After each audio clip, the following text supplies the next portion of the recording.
Naquele tempo, o anjo Gabriel foi enviado por Deus a uma cidade da Galileia chamada Nazaré, a uma virgem prometida em casamento a um homem chamado José. Ele era descendente de Davi e o nome da virgem era Maria. O anjo entrou onde ela estava e disse: Alegra-te, cheia de graça, o Senhor está contigo. Maria ficou perturbada com essas palavras e começou a pensar qual seria o significado da saudação. O anjo então disse-lhe: Não tenhais medo, Maria, porque encontraste graça diante de Deus. Eis que conceberás e darás à luz um filho, a quem porás o nome de Jesus. Ele será grande, será chamado Filho do Altíssimo. E o Senhor Deus lhe dará o trono de seu pai Davi. Ele reinará para sempre sobre os descendentes de Jacó, e o seu reino não terá fim.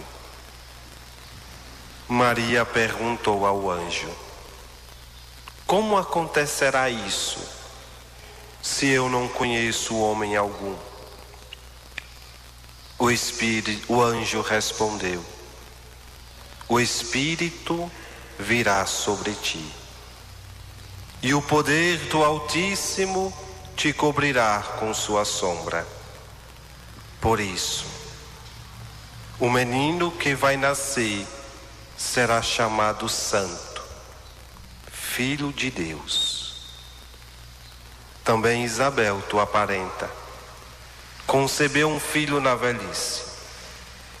Esse já é o 6º mês daquela que é considerada estéril, porque para Deus nada é impossível.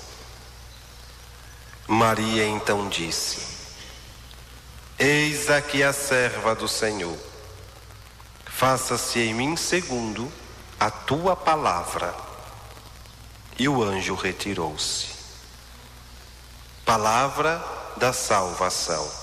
Glória a vós, Senhor.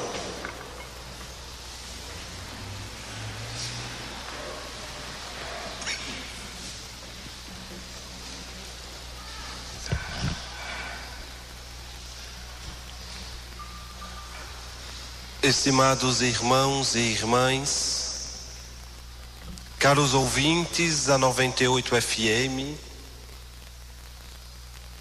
após já uma longa caminhada, chegamos ao 4º domingo do Advento. E as leituras deste 4º domingo nos apontam para a realização de uma promessa. E diante da liturgia da palavra, nós poderíamos nos perguntar, sobretudo diante do Evangelho que nós ouvimos: quem é o protagonista da liturgia de hoje? Quem é o protagonista do mistério que hoje nós celebramos? Quem é o protagonista do Evangelho que nós ouvimos? E a resposta, meus irmãos, é curta, objetiva e imediata. o Espírito Santo. Hoje nós poderíamos dedicar este domingo ao domingo do Espírito Santo. E por quê? Por conta da belíssima mensagem do anjo à Virgem Maria. Penso que Maria, naquele momento, encontrava-se recolhida em oração, em meditação da palavra. Certamente naquele momento em que o anjo do Senhor lhe apareceu, a Virgem Maria deveria estar mergulhada no mistério de amor de Deus. Estava a Santíssima Virgem naquele momento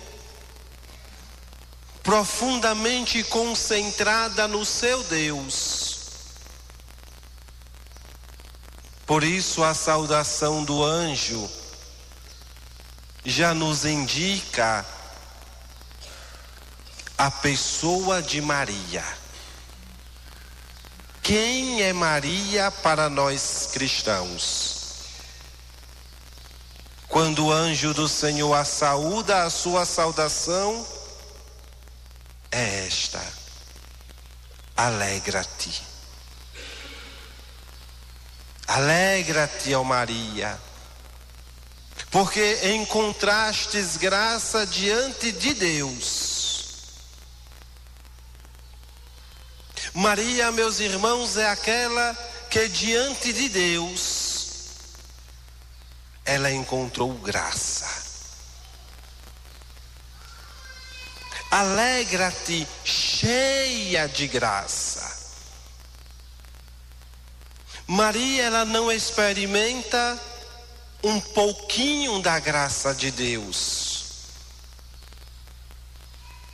Maria, ela não experimenta apenas uma porção da graça de Deus. Ela é a cheia de graça. Significa dizer, meus irmãos,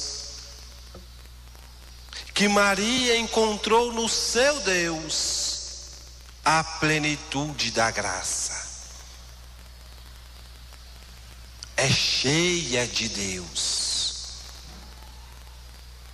É cheia do seu Senhor. Por isso, só ela foi encontrada digna de duas grandes graças. A primeira, de ser esposa do Espírito Santo.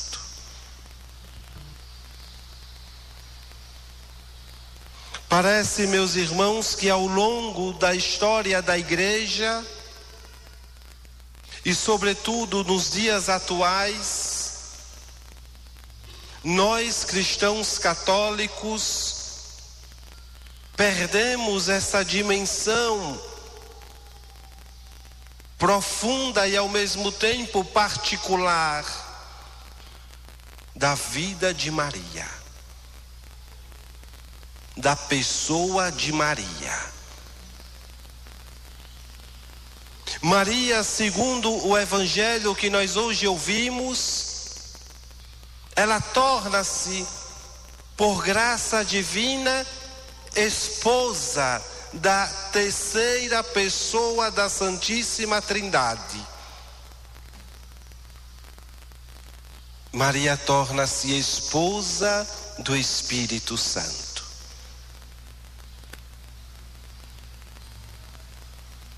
Mas como podemos chegar a esta conclusão? Como podemos afirmar esta verdade? Porque para muitos ainda, Maria foi apenas e aqui digo entre aspas, usada por Deus. E pronto. É como se Deus a usasse para ser a mãe do Divino Redentor, e depois disso já não precisasse mais dela. Seria, meus irmãos, um erro da nossa parte pensar que a lógica de Deus, que o pensamento de Deus é igual aos nossos pensamentos e à nossa lógica. Deus tem a sua lógica natural. E a sua lógica, meus irmãos, é diferente da nossa. Por isso que só Maria foi encontrada cheia de graça diante de Deus. E por essa razão tornou-se a esposa do Espírito Santo, porque o que nela foi gerado foi pela ação do Espírito Santo.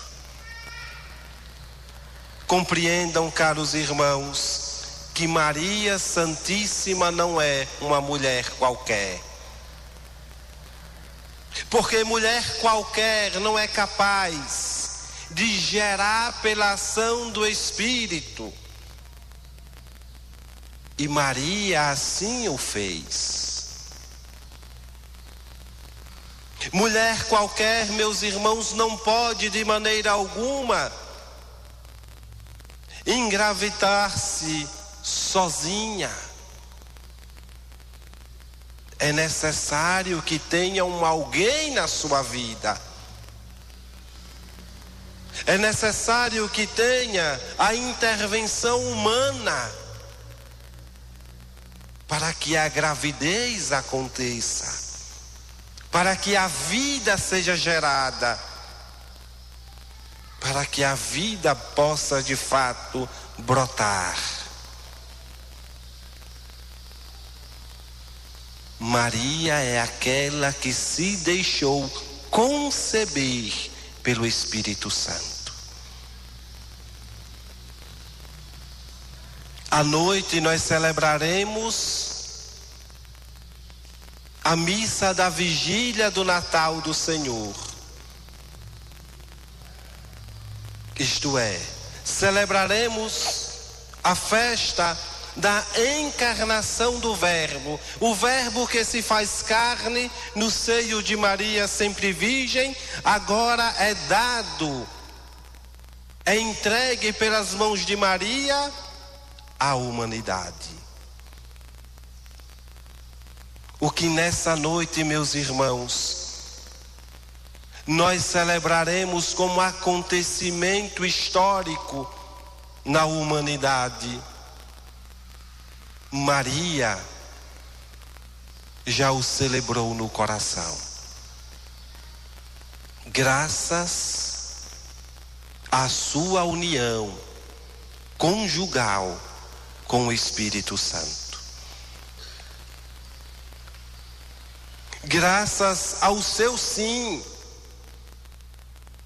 graças à sua entrega total ao projeto do Pai, o Espírito de Deus foi capaz de gerar em Maria o Verbo divino. O Verbo de Deus que se fez carne. Maria, meus irmãos, é esposa do Espírito Santo.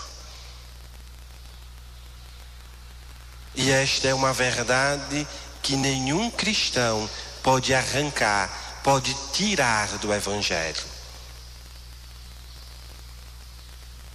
Na mesma dimensão que ela é esposa, ela torna-se mãe de Deus. É interessante como ao longo da história, alguns teólogos e alguns não cristãos católicos começaram a desenvolver o pensamento e a ideologia de que Maria não é mãe de Deus, porque ninguém pode ser mãe de alguém que vem primeiro. Só, meus irmãos, que quanto a igreja afirma que Maria é a mãe de Deus, é a Theotokos, a geradora, a portadora de Deus, a igreja não está se referindo ao Deus Pai, Criador de todas as coisas visíveis e invisíveis. Porque afirmar que Maria é mãe de Deus Pai, sim, seria uma aberração, uma heresia tremenda.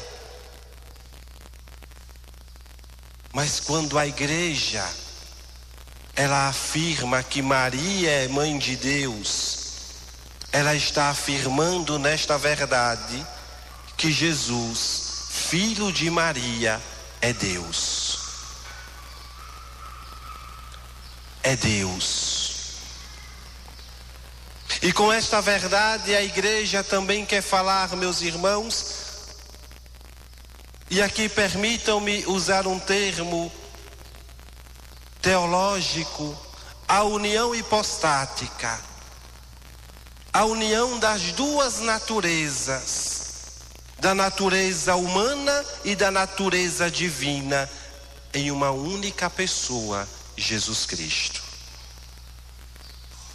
Por isso que Jesus, ele é homem e é Deus. Não é um semideus, como os gregos pensavam e imaginavam. Ele é homem e é Deus. É Deus porque é o Verbo eterno, existente desde toda a eternidade, gerado pelo Pai, desde toda a eternidade. Mas ao mesmo tempo é homem, porque o seu amor pela humanidade o fez assumir um corpo, o fez assumir uma carne. E nesta carne assumida pelo Verbo, e nesta carne, meus irmãos, que serviu de veste para a divindade do Verbo, ele assumiu as nossas dores, ele assumiu as nossas fraquezas, ele assumiu as nossas limitações, para que, passando pela cruz, experimentando e vencendo a morte, e chegando à glória da ressurreição, desse assim a vida em plenitude a todo o gênero humano. Por isso, meus irmãos, tudo isso foi possível porque o Espírito Santo quis unir-se a Maria. Vejam a importância de Maria Santíssima na história da salvação. Percebam agora que Maria nunca poderá ser vista como uma qualquer. Percebam que o diferencial de Maria está na sua união conjugal com o Espírito Santo, terceira pessoa da Santíssima Trindade. Por isso que ao longo da história, a igreja sempre rezou: Deus vos salve, filha predileta de Deus. Deus vos salve, Virgem, filha de Deus Pai. Deus o salve, Virgem, Mãe de Deus Filho. Deus o salve, Virgem, Esposa do Espírito Santo. Deus o salve, Virgem, Templo e Sacrário da Santíssima Trindade. Nenhum santo, meus irmãos, por mais piedoso que fosse, por mais atento à palavra que fosse, até chegou a ser filho predileto do Pai, mas nunca pôde ser esposo ou esposa do Espírito Santo, porque santa alguma gerou em si o Verbo divino. Só Maria, só ela foi escolhida por Deus para esta missão. Por esta razão, a festa do Natal do Senhor está ligada também à festa do Espírito Santo. No Natal, um Pentecostes acontece. Em cada Natal, o Espírito vem em auxílio da nossa fraqueza. E assim como por meio desta ação do Espírito, Maria concebeu o Verbo divino no seu ventre, pela ação do mesmo Espírito, nós cristãos podemos gerar Jesus em nosso coração. É nessa perspectiva que o Natal acontece. É nessa perspectiva, meus irmãos, que nós celebramos o Natal do Senhor. Não é simplesmente para repetir uma comemoração, nem muito menos na perspectiva de celebrar o aniversário de Jesus, como se celebra o aniversário de uma criança. Não.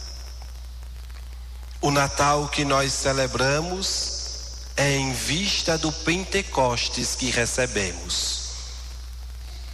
Celebramos o Natal porque queremos, porque desejamos, porque almejamos que o Espírito de Deus chegue até nós e gere em nós o Verbo da vida. Porque queremos que também pelas nossas mãos o Verbo chegue ao coração e às mãos de tantas pessoas. Que hoje, meus irmãos, o nosso coração esteja aberto, pronto para receber o Espírito de Deus. E uma vez sendo recebido este Espírito, que nós já o recebemos no dia do nosso batismo, na noite, quando cantarmos o Glória, anunciando assim o nascimento do menino Deus, ele possa nascer em cada coração, por mais frio que esteja nesta noite, ele possa ser aquecido com a luz do menino Deus que quer nascer em nós, que quer nos iluminar e que quer que sejamos os seus discípulos e missionários. Assim seja. Amém.